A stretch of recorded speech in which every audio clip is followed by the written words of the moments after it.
Hello everyone. I hope you all are very well. I am Mayank Agrawal. आज हम इस video में द हिंदू के एडिटोरियल्स को डिस्कस करेंगे। सबसे पहले देख लेते हैं आज कौन कौन से एडिटोरियल्स हैं जो डिस्कस करने हैं। सबसे पहला ये जो एडिटोरियल है, इसमें जो इंडिया के जो फॉरेन सेक्रेटरी हैं हर्षवर्धन सिंगला, उन्होंने जो डिफरेंट कंट्रीज़ के जो एनवॉयज़ हैं उनको ब्रीफ किया। पाकिस्तान की जो अभी रिसेंटली सिचुएशन बनी है, जो नेग्रोटा जो सेक्टर है वहाँ पे जो 4 टेररिस्ट हैं उनको न्यूट्रलाइज किया गया, उसके बाद की जो सिचुएशन है उसके ऊपर इस आर्टिकल में बात की जा रही है। ये जो सेकंड आर्टिकल है वो एक एंटीसिपेशन के बेस पे है कि जो कॉरपोरेट हाउसेस हैं उनको बैंकिंग सेक्टर में आगे किया जा सकता है, उनको बैंकिंग सेक्टर में as a owner as a promoter आगे किया जा सकता है। तो इस आर्टिकल में बात की गई है कि अगर कॉरपोरेट हाउसेस खुद ही ऑनर बन जाएंगे तो जो भी मार्जिनलाइज सेक्शन है, जो भी मिडिल क्लास है या लोअर क्लास है, उनकी जो सेविंग्स हैं उन तक उनकी एक्सेस हो जाएगी। बिकॉज जो लोन लेने वाले हैं वो तो कॉरपोरेट सेक्टर ही मेजरली जो लोन है वो बैंक से लेता है, और अगर वो खुद ही ऑनर वहाँ पे बन जाएंगे तो फिर प्रॉब्लम क्रिएट होगी। उसके ऊपर इस आर्टिकल में बात की गई है। ये नेक्स्ट आर्टिकल जो है वो सेम टॉपिक के ऊपर बात करता है। जो ये सजेशन है वो आरबीआई की एक कमेटी बनी थी, उस कमेटी ने ये सजेशन दिया है। तो उसके ऊपर रिजर्व बैंक के जो फॉर्मर गवर्नर हैं रघुराम राजन, उनका क्या कहना है उसके ऊपर इस आर्टिकल में बात की गई है। ये आर्टिकल बात करता है जो माइग्रेंट वर्कर का क्राइसिस हुआ था कोविड-19 पेंडेमिक के बाद, उसके ऊपर इस आर्टिकल में बात की गई है। नेक्स्ट ये जो आर्टिकल है इसमें पॉलिटिकल ओरिएंटेशन है दोनों आर्टिकल में। जो अभी जो टॉपिक चल रहा है बहुत ही बर्निंग टॉपिक है लव जिहाद का, उसके ऊपर ये दोनों आर्टिकल हैं। पॉलिटिकल ओरिएंटेशन है तो एग्ज़ाम के पॉइंट ऑफ व्यू से इम्पॉर्टेंट नहीं है। अगर उसमें जो है यूपी में जो कल ऑर्डिनेंस पास किया गया है उसके बेसिस पे अगर कोई डिस्कशन होता तब हम उसको डिस्कस करते, बट उसमें पूरी तरह से पॉलिटिकल ओरिएंटेशन है तो वो एग्ज़ाम के पॉइंट ऑफ व्यू से इम्पॉर्टेंट नहीं है। देन नेक्स्ट ये जो आर्टिकल है ये बात करता है जो फॉरेस्ट राइट एक्ट है 2006, उसके उसके ऊपर वो जम्मू एंड कश्मीर में अभी इम्प्लीमेंट नहीं किया गया है, तो उसके ऊपर इस आर्टिकल में बात की जा रही है। और दूसरा जो पॉलिटिकल रिजर्वेशन है एसटीज़ को, वो जम्मू एंड कश्मीर में नहीं दिया गया है। और बट जो सर्विसेज में जो रिजर्वेशन होता है, एम्प्लॉयमेंट में जो रिजर्वेशन होता है वो दिया गया है, पॉलिटिकल रिजर्वेशन नहीं दिया गया है। तो उसके ऊपर इस आर्टिकल में बात की गई है। अब यहाँ पे आज का जो कैरिकेचर है उसमें जो केरला पुलिस एक्ट 2011 में जो अमेंडमेंट किया था उसके बाद वहाँ पे सेक्शन 118 ए जो है पिन्यारी विजयन की जो गवर्नमेंट है केरला में, उन्होंने डाला था। उसके अकॉर्डिंग कोई भी पर्सन अगर किसी भी तरह से डेरोगेटरी कमेंट या पोस्ट करता है सोशल मीडिया प्लेटफॉर्म पे तो उसके ऊपर जो है वो 3 इयर्स का जेल टर्म था, साथ में 10,000 रुपीज़ का फ़ाइन। ये जो है वो उन्होंने ऑर्डिनेंस को एनेक्ट किया था। जब उस पर वाइड स्प्रेड क्रिटिसिज्म हुआ तो उन्होंने वो ऑर्डिनेंस जो है इम्प्लीमेंट करने से हटा लिया। तो उसके ऊपर ये बात की जा रही है कि ये एक तरह से जो है वो उसको हैमर कर रहे हैं, मींस खुद ही उसको अब तोड़ने जा रहे हैं जो उन्होंने लॉ प्रिपेयर किया था। आज हम इंडियन एक्सप्रेस का भी एक आर्टिकल डिस्कस करेंगे, उसमें भी एक इम्पॉर्टेंट आर्टिकल है जिसको हमें डिस्कस करना है। सबसे पहले बात की जा रही है डिप्लोमेटिक ऑफेंसिव। मींस इंडिया जो है वो अब बहुत ही इंडिया जो है प्रीवियसली बहुत ही ज़्यादा डिफेंसिव पोजीशन पे रहता था, but now India is becoming offensive. Means पहले से ही इंडिया जो है किसी भी कंडीशन से निपटने के लिए प्रोएक्टिवली एक्शन लेने लगा है अब। तो सबसे पहले बात की जा रही है कि जम्मू एंड कश्मीर में जो प्लान टेरर अटैक होने वाला था और जो 26/11 की जो एनिवर्सरी है उसके जस्ट पहले, और कहा जा सकता है जो पंचायत इलेक्शन है वहाँ पे, या जो 280 जो लोकल बॉडीज़ सीट्स के लिए वहाँ पे इलेक्शन है उसके पहले, या फिर बोल सकते हैं जो सीआरपीएफ के कॉन्वॉय पे जो अटैक हुआ था पुलवामा में, उसी के जैसा अटैक जो है वो जो टेररिस्ट हैं जिनको न्यूट्रलाइज़ किया गया वो करने वाले थे इंडिया में। और ऐसा माना जाता है कि वो जैसे मोहम्मद जो है टेररिस्ट आउटफिट उनके टेररिस्ट थे, और सिक्योरिटी फोर्सेस ने उनको लास्ट वीक में जो है मार गिराया। अब साथ में उन्होंने एक टनल भी डिस्कवर की है, जो कि सांभा सेक्टर में टनल डिस्कवर की है। ऐसा माना जाता है कि वो जो टेररिस्ट हैं वो वहीं से उन्होंने इन्फिल्ट्रेट किया है इंडिया में। तो अब यहाँ पे इंडिया ने क्या किया, जो इंडियन गवर्नमेंट है उन्होंने डिप्लोमेटिक कैंपेन स्टार्ट कर दिया पाकिस्तान को अकाउंटेबल बनाने के लिए इस कंडीशन में। तो मंडे को जो इंडिया के फॉरेन सेक्रेटरी हैं हर्षवर्धन सिंगला, उन्होंने कुछ जो ग्रुप ऑफ एम्बेसडर हैं उनको इस कंडीशन के बारे में बताया। अब इस आर्टिकल में बात की गई है कि इसको बताने के क्या फ़ायदे होंगे और ना बताने से क्या लॉस भी होगा, उसके बारे में, दोनों के बारे में डिस्कस करेंगे। अब गवर्नमेंट जो है बिलीव कर रही है कि ये जो अटैक था वो पूरी तरह से प्लान था, उसी स्केल पे प्लान था जिस स्केल पे, मतलब उतनी ही ताकत वाला था ये अटैक अगर होता जितना कि लास्ट ईयर हुआ था पुलवामा में, जिसमें कि 40 जो सीआरपीएफ के पर्सनल हैं उनकी डेथ हो गई थी। और दूसरा जो मुंबई के टेरर अटैक थे 26/11 के, उनका भी उनकी भी जो एनिवर्सरी है वो कल है। तो हो सकता था कि उसी स्केल का अटैक वो करने वाले हों।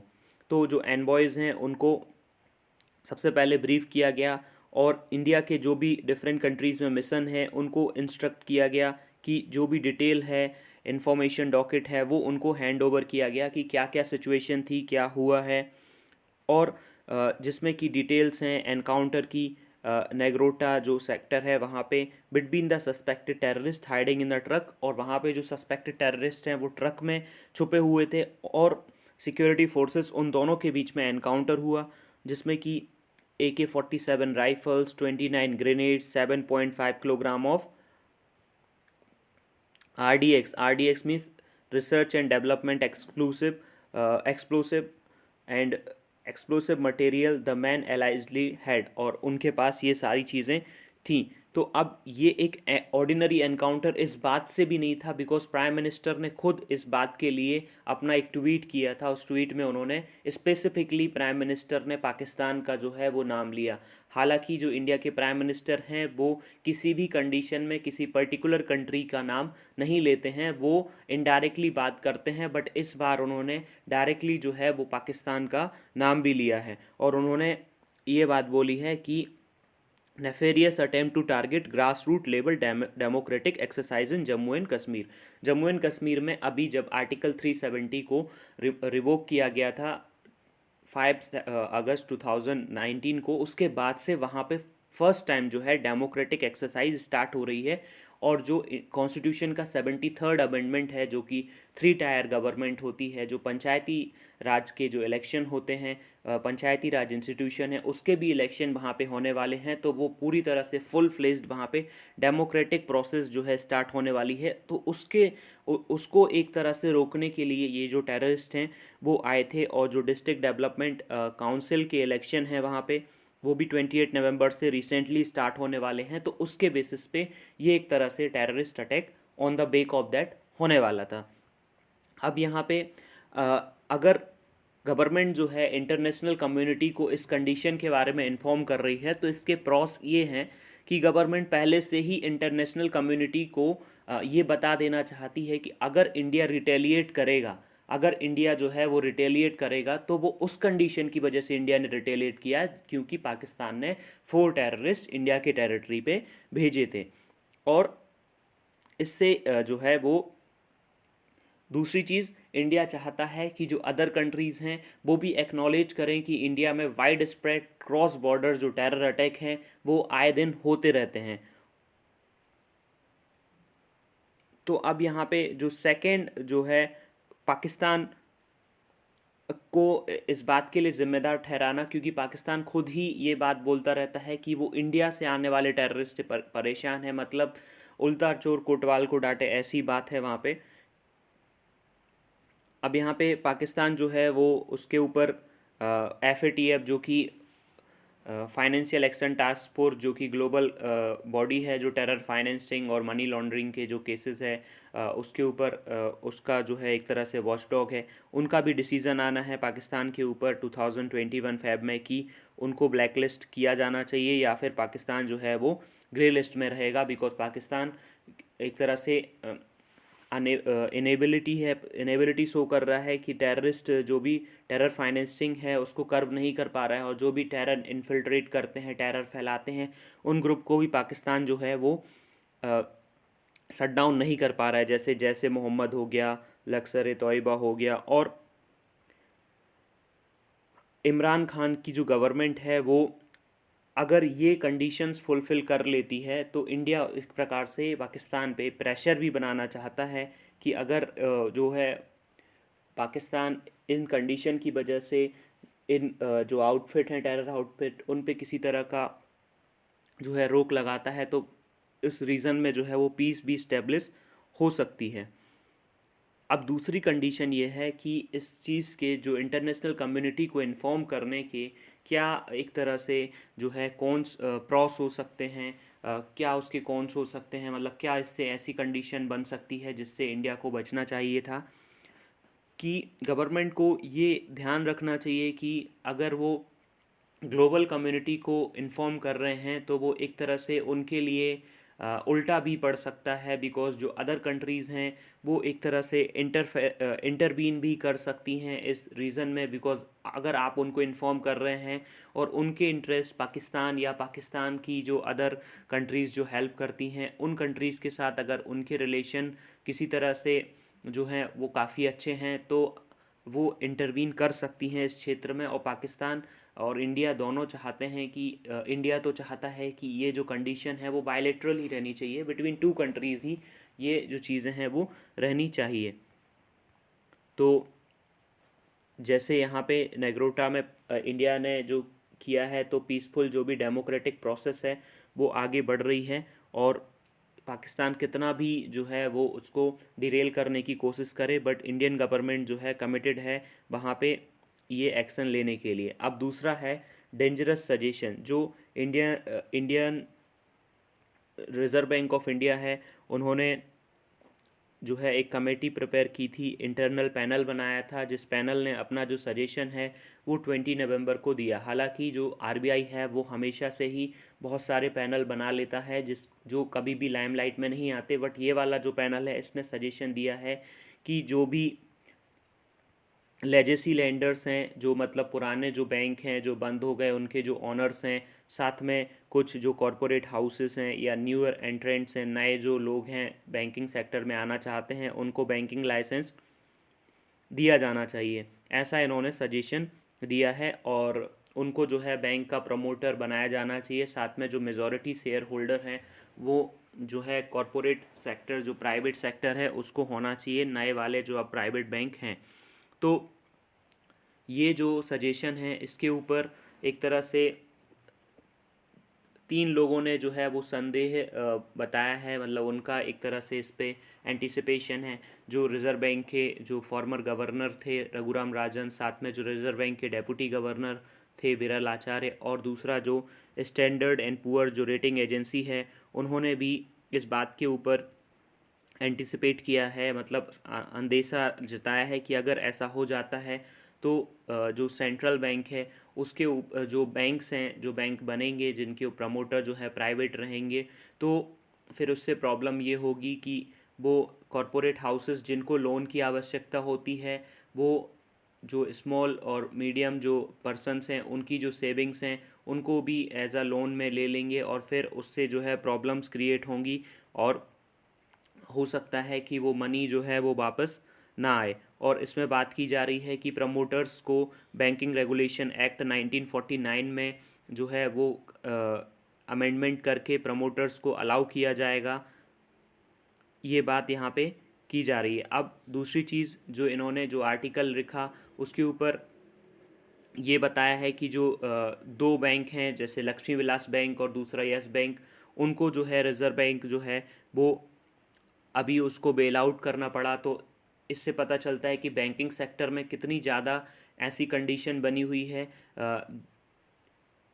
और बहुत ज़्यादा ही रिस्क की कंडीशन बैंकिंग सेक्टर में है, तो पहले उसको दूर किया जाना चाहिए। और दूसरा, आरबीआई के ऊपर, आरबीआई के पास इतनी ज़्यादा जो रेगुलेटरी पावर हैं, सुपरवाइजरी कैपेबिलिटीज़ हैं, उसके बाद भी आरबीआई जो है वो यस बैंक और लक्ष्मी विलास बैंक में जो आने वाली जो प्रॉब्लम्स हैं उसको पहले से ही प्रिडिक्ट नहीं कर पाया या पहले से ही नहीं देख पाया। जब कंडीशन इतनी ख़राब हो गई तब उसको मॉरेटोरियम लॉन्च करना पड़ा।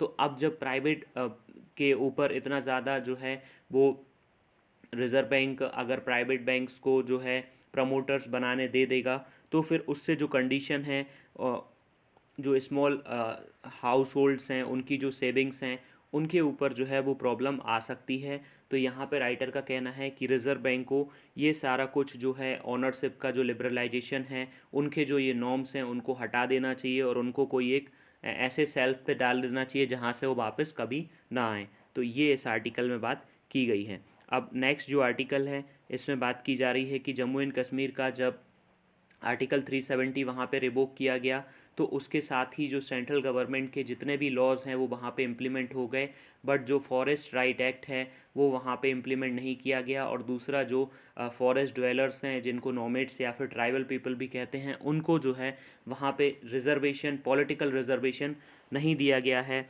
और पॉलिटिकल पार्टीज़ जो वहाँ की मेन स्ट्रीम पॉलिटिकल पार्टीज़ हैं वो ये डिमांड कर रही हैं कि उनको पॉलिटिकल राइट्स दिए जाने चाहिए। हालांकि जब वो खुद वहाँ पे रूल कर रही थी डिफरेंट पॉलिटिकल पार्टीज़, तब उन्होंने ये डिमांड जो है वो नहीं की गवर्नमेंट से कि उनको, जब वो खुद गवर्नमेंट में थे तब उन्होंने उनको पॉलिटिकल राइट नहीं दिया। तो अब यहाँ पे लेक ऑफ पॉलिटिकल रिजर्वेशन है उनके लिए, जो कि मार्जिनलाइज्ड कम्युनिटीज़ हैं, एसटीज़ हैं, उनको जो है पॉलिटिकल रिजर्वेशन पूरा पूरा नहीं मिल पा रहा है और वो एक तरह से जो है वो मार्जिनलाइजेशन फेस कर रहे हैं, वो मार्जिनलाइज हैं, उनके ऊपर रूल कोई और कर रहा है। हालांकि उनका नंबर बहुत ज़्यादा है, बट जो एसटी कम्युनिटी है वो उनको पॉलिटिकल रिजर्वेशन नहीं दिया गया। जैसे आप देखते हैं कि लोकसभा इलेक्शन में एससीज़ के लिए अलग से रिजर्वेशन कुछ सीट्स पे होता है, एसटीज़ के लिए अलग रिजर्वेशन होता है, इवन पंचायत इलेक्शन में भी ऐसा होता है। बट जम्मू एंड कश्मीर में ऐसा कोई सिस्टम जो है वो नहीं था। तो हो सकता है कि एक ऐसी कॉन्स्टिट्यूंसी है जहाँ पे जो आदिवासी लोग हैं वो बहुत ज़्यादा मात्रा में रहते हैं, बट वो इतना पॉलिटिकली एक्टिव नहीं है। तो फिर उनके ऊपर रूल कोई एक ऐसा पर्सन कर रहा है जो वहाँ पे उनकी कम्युनिटी बहुत कम नंबर में है। और दूसरी चीज़, जो पॉलिटिकल रिजर्वेशन कम है इसका मतलब है कि जो भी उनके इश्यूज़ हैं उनको एडिक्वेटली रिप्रेजेंट नहीं किया जा सकता। उनका जो इशू है कि उनको जो उनके लिए जो फॉरेस्ट राइट एक्ट है उसको इमीडिएटली इम्प्लीमेंट करना चाहिए, और उनको उनकी जो ज़मीन है जो पहले से वहाँ पे रह रहे हैं उनको उसमें से एविक्ट नहीं किया जाना चाहिए। और दूसरी चीज़, जो 21 असेंबली हैं वहाँ पे बहुत ज़्यादा ही मेजरली आदिवासीज़ जो हैं वो वोटिंग में बहुत ज़्यादा हैं, तो वो डिसाइडिंग फैक्टर हो सकते हैं। अब यहाँ पे जब असेंबली इलेक्शन होंगे उसके बाद ही इसकी कंडीशन को जो है वो देखा जा सकता है। और दूसरी चीज़, जो FRA एक्ट है, फॉरेस्ट राइट एक्ट है, जब special status Jammu and Kashmir का हटाया गया था उसके बाद ही FRA एक्ट जो ऑल इंडिया में एप्लीकेबल है उसको वहाँ पे भी इम्प्लीमेंट किया जाना चाहिए, बट अभी तक वो वहाँ पे इम्प्लीमेंट नहीं किया गया है। और दूसरी चीज़ यहाँ पे बात की जा रही है कि जम्मू एंड कश्मीर की जो असेंबली है आर्टिकल 370 को रिवोक करने से पहले उन्होंने ऐसा कोई लॉ प्रिपेयर नहीं किया जो कि सिमिलर हो सेंट्रल गवर्नमेंट के जैसा ही, जिसमें कि जो फॉरेस्ट राइट एक्ट की बात की गई हो, जो आदिवासीज़ हैं उनको जो फॉरेस्ट जहाँ पे वो रहते हैं उनका ऑनरशिप राइट उनको दिया गया है। अब लास्ट फ्यू ईयर्स में जो आदिवासीज़ हैं उनको बहुत ज़्यादा उनकी ज़मीन से एविक्ट किया जा रहा है, तो उनके जो लाइवलीहुड राइट्स हैं, माइनर जो फॉरेस्ट प्रोड्यूस राइट्स हैं, तो उनका ना तो उनको कोई लैंड प्रोवाइड की जा रही है, ना ही जिस लैंड से उनको एविक्ट किया जा रहा है वहाँ पे उनको रिहेबिलिटेशन राइट प्रोवाइड किए जा रहे हैं। अब यहाँ पे जो सबसे बड़ी बात जो आर्टिकल में कहना है कि जो FRA है वो उसको इम्प्लीमेंट किया जा रहा है, वो एक वेलकम स्टेप है, लेकिन यहाँ पे एक तरह से आदिवासी फिर भी उनको जो है वो डिस्प्लेस किया जाएगा। उसकी उसकी कंडीशन ये है बिकॉज जम्मू एंड कश्मीर की जो गवर्नमेंट है उन्होंने डिसाइड किया है कि 31 अक्टूबर को जो स्टेट का लैंड वेस्टिंग और ownership to the occupant act 2001 है, जिसको रोशनी एक्ट भी बोला जाता है, उसको नल एंड वॉइड कर दिया। तो बहुत सारी ऐसी ज़मीन है। रोशनी एक्ट क्या है? रोशनी एक्ट में बहुत सारी ज़मीन जब 1991 के बाद जहाँ से जो कश्मीरी हिंदू हैं वहाँ से चले गए थे, तो उसके बाद जो उनकी ज़मीन वहाँ पे बची हुई थी, उस ज़मीन को जो वहाँ पे रहने वाले और लोग हैं उनमें बराबर में बांट दिया गया था। ऐसा बोला गया था इससे वहाँ पे जो है वो रोशनी रहेगी, वो एक कम से कम एक ट्यूबलाइट या एक बल्ब तो वहाँ पे लगा सकता है। तो उस ज़मीन पे जो खंडहर पड़ा हुआ है, खाली है, उसमें कुछ रोशनी रहेगी। तो इसके बेसिस पे इसको रोशनी एक्ट बोला गया। तो वो ज़मीन 2001 में बहुत सारे लोगों के बीच में बांट दी गई। बट जब उसमें एक तरह से 25,000 करोड़ रुपीज़ का ये एक स्कैम था, जिसमें कि बहुत सारे ब्यूरोक्रेट्स जो हैं, बहुत सारे जो हैं लेजिस्लेटर्स हैं, साथ में कुछ इन्फ्लुएंशियल पीपल हैं, उनको रोशनी एक्ट के अंडर जो ज़मीन है, जो लैंड है, वो बांट दी गई थी। कुछ कुछ इसमें हालांकि पुअर पीपल को भी जो ज़मीन है वो दी गई थी।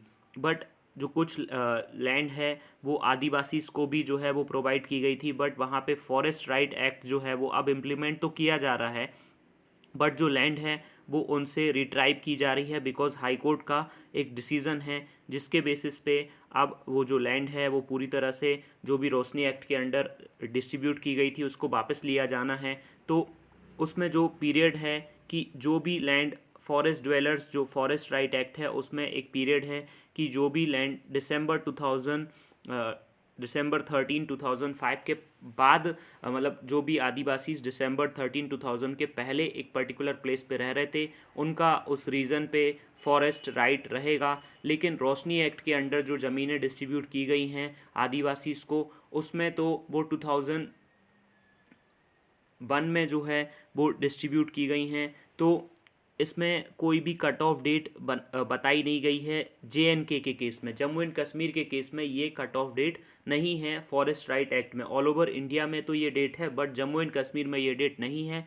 तो अब जो लैंड है वो उनसे रिट्राइव की जा रही है और रोशनी एक्ट को नल एंड वॉइड कर दिया गया है और उनसे जो है फोर्सफुल एवेक्शन किया जा रहा है, ज़मीन को फोर्सफुली वापस लिया जा रहा है। तो बहुत सारी जो ट्राइबल फैमिलीज़ हैं वो बेनिफिट नहीं होंगी FRA के इम्प्लीमेंटेशन से। तो ये बात इस आर्टिकल में की जा रही है। अब जो नेक्स्ट आर्टिकल है वो द इंडियन एक्सप्रेस जो न्यूज़पेपर है उसका जो आज का ही एडिशन है, उसमें एक आर्टिकल है कि द इनविजिबल पैंडमिक, जो जेंडर बेस्ड जो वायलेंस है उसके ऊपर इस आर्टिकल में बात की गई है कि जो नेशनल कमीशन फॉर वुमेन है उन्होंने जो फर्स्ट वीक था अप्रैल का, जब कोविड-19 का जो लॉकडाउन है 23 मार्च को इम्प्लीमेंट हुआ था, उसके बाद ही नेशनल कमीशन ऑफ वुमेन ने ये एंटिसिपेट कर लिया था कि जो डोमेस्टिक वायलेंस है उसके केस बहुत ज़्यादा ही बढ़ने वाले हैं। और जो UN के सेक्रेटरी जनरल हैं उन्होंने तो इसके लिए एक टर्म भी बना दिया था, दैट इज़ शैडो पैंडमिक। ये एक तरह से जो है वो पैंडमिक की तरह ही है कि जो डोमेस्टिक वायलेंस है महिलाओं के साथ वो बहुत ज़्यादा ही बढ़ चुका है।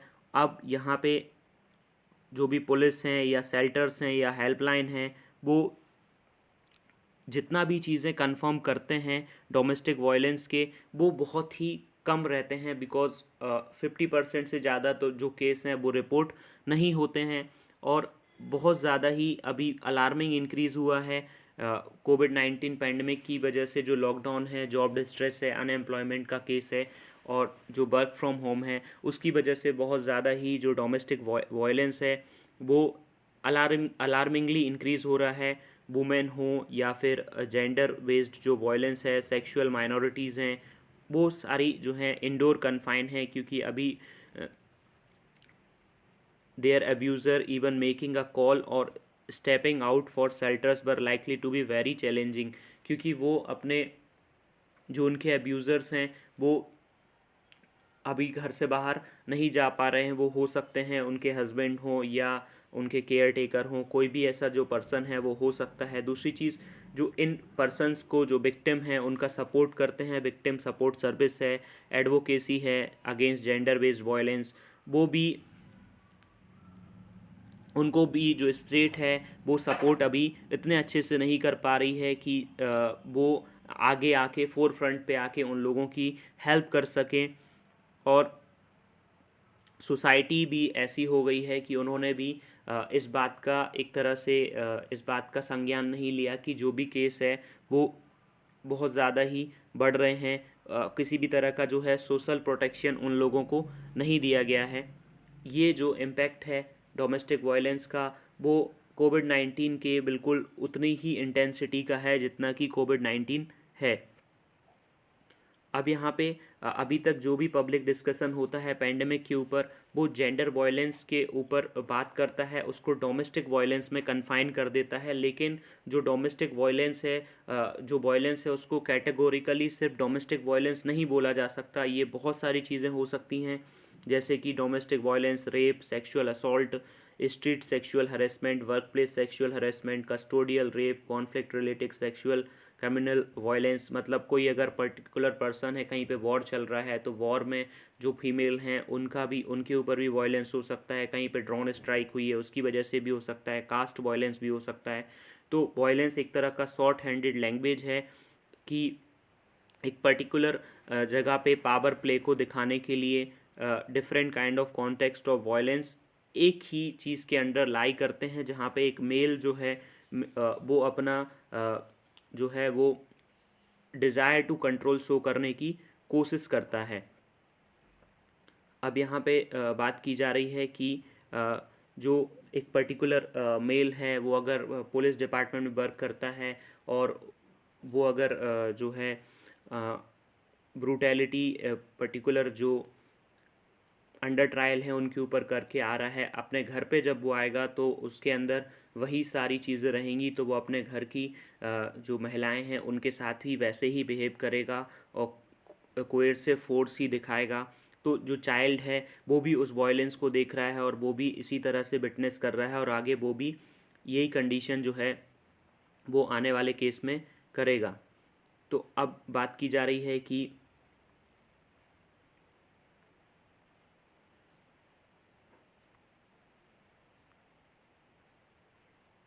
नेक्स्ट है, while we have been focused on domestic violence as in every other crisis we could anticipated rise in other kind of violence too। जैसे कि डोमेस्टिक वायलेंस है वैसे ही दूसरे तरह के जो क्राइसिस है वो भी बढ़ रहे हैं। ज़्यादातर जो रेप होते हैं वो जो है कोई नॉन पर्सन होता है विक्टिम का वो ही करता है। और अगर वो एक पर्टिकुलर जॉइंट फैमिली में रह रहे हैं तो जो विक्टिम है वो किसी से उस बात के लिए जो है वो बता भी नहीं सकती है कि उससे पर्टिकुलरली उस जॉइंट फैमिली में रहने वाले कोई पर्सन ने ही जो है वो रेप किया है। और दूसरी चीज़ कोविड-19 की वजह से, लॉकडाउन की वजह से जो रिप्रोडक्टिव हेल्थ केयर है, अबॉर्शन है, वो बहुत ज़्यादा डिफ़िकल्ट हो गया है। और एक तरह से जो मैरिटल रेप के जो केसेस हैं वो भी बढ़ रहे हैं बिकॉज ऑफ जो इनकम अनसर्टेनिटी है उसको जस्टिफाई करने के लिए ऐसा सब केस जो है वो इंक्रीज़ हो रहा है। Thank you very much. अगर आपको डिस्कशन अच्छा लगा हो तो वीडियो को लाइक करें, चैनल को सब्सक्राइब करें। Thank you.